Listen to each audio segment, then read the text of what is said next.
बड़ी बात, हमारे साथ इस समय अभिनव शर्मा जी से इनके सवाल जरूर करेंगे। अभिनव शर्मा जी आपसे सवाल करेंगे क्योंकि कानूनी दाव पेच आप भली भांति जानते हैं।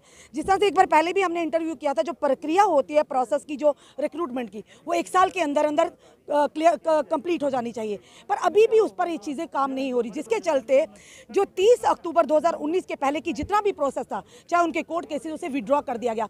आप किस तरह से इस चीज़ को देखते हैं? देखिए रुश्मी जी, मैंने पहले भी कहा, मैं आज दोबारा रिपीट कर रहा हूँ, Jammu and Kashmir reference of vacancy rules 2005 बने हैं जी। उसमें स्पेसिफिकली प्रोवाइडेड है कि हर एक रिक्रूटमेंट जो है वो ईयरली रिक्रूटमेंट एजेंसीज को रेफर होनी चाहिए वैकेंसीज, और उसी साल वो कंप्लीट होनी चाहिए। तो ये जो गलती है ये एडमिनिस्ट्रेशन की तरफ से है, कंसर्न डिपार्टमेंट जिन्होंने ये वैकेंसीज हर साल रेफर करनी थी उनकी तरफ से है। अब दूसरा जो आप विड्रॉल की बात कर रहे हैं, देखिए ऐसा है, इसमें सुप्रीम कोर्ट ने बेशक कहा है कि सिलेक्शन जो है वो राइट कन्फर नहीं करती, लेकिन डिपेंड करता है कि आपका सिलेक्शन की स्टेज किस सिलेक्शन प्रोसेस किस स्टेज तक पहुंच गया था। अब यहाँ पे तो कुछ ऐसी एडवर्टीजमेंट थी जिनकी सिलेक्शन जो है वो लिस्ट में पब्लिश हो गई है। अब कई बच्चों की रिकमेंडेशन नहीं गई है for appointment for one reason और दी अदर, जिसमें कोविड भी एक रीजन हो सकता है। कई जगह एलिजिबिलिटी का डिस्प्यूट था कि क्वालिफिकेशन इक्विवेलेंट है कि नहीं।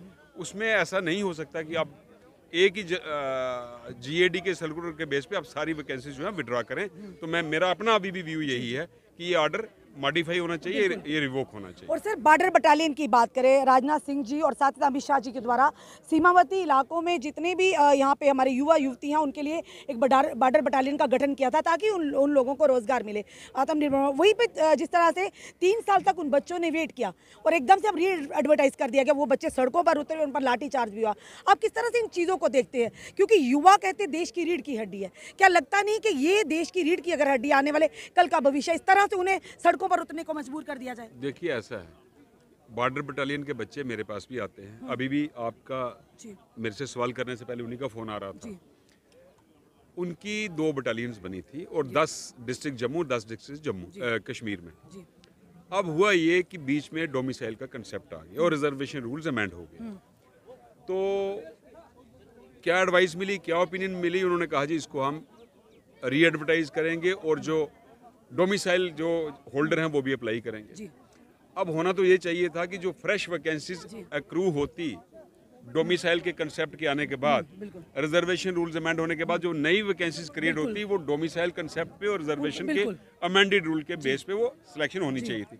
लेकिन पुरानी वैकेंसीज जो है पुरानी एडवर्टीजमेंट के तहत कंप्लीट होनी चाहिए। इसके लिए मैंने एलजी साहब को भी 2 बार मिला हूँ, अभी भी वो बच्चे आ रहे हैं। एक कोशिश मैं और करूंगा एलजी साहब को परसुएड करने की कि इन बच्चों के साथ इंसाफ हो, लेकिन वहाँ उनकी जस्टिफिकेशन ये है कि अब और बच्चे भी अप्लाई करेंगे तो ज्यादा मेरिटोरियस बच्चे आएंगे। लेकिन पर सवाल है, जिन्होंने 3 साल से पहले जो मैंने वही कहा, देखिए कानूनी बेस पे अगर हम इस पे लड़ेंगे तो वो बात बनेगी नहीं। कुछ कंपैशनेट व्यू इसमें लेना पड़ेगा, एक प्रैग्मेटिक व्यू लेना पड़ेगा। ग्राउंड रियलिटीज को आप इग्नोर नहीं कर सकते।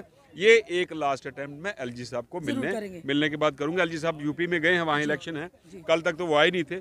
जैसे भी आते हैं एक बार उनको मिलके परसुएड करने की, कन्विंस करने की कोशिश जरूर करूंगा। धन्यवाद अभिनव जी हमारे साथ जुड़ने के लिए। ये कहीं ना कहीं अभिनव जी ने फिर से कहा कि एक अटेम्प्ट जरूर करेंगे, खास करके बॉर्डर बटालियन के बच्चे जो लगातार धरने प्रदर्शन करते हो सड़कों पर कहीं ना कहीं हमने जरूर कोशिश की थी कि अभिनव जी से, क्योंकि कानूनी दाव पेच इनसे बेहतर कोई नहीं जानता, और उन्होंने फिर से कहा, कहीं ना कहीं आश्वासन दिलाया कि जल्द से जल्द एलजी महोदय से बात करने की जरूर कोशिश करेंगे, कोई ना कोई इसका हल जरूर निकलेगा, ताकि जिन बच्चों ने 3 साल पहले फॉर्म फिलअप किए थे कम से कम उनको कुछ राहत जरूर मिले। इसी तरह के अपडेट लेकर हम आप तक आते रहेंगे। जुड़ी रहिए हमारे साथ अगले अपडेट के लिए। जय हिंद, जय भारत।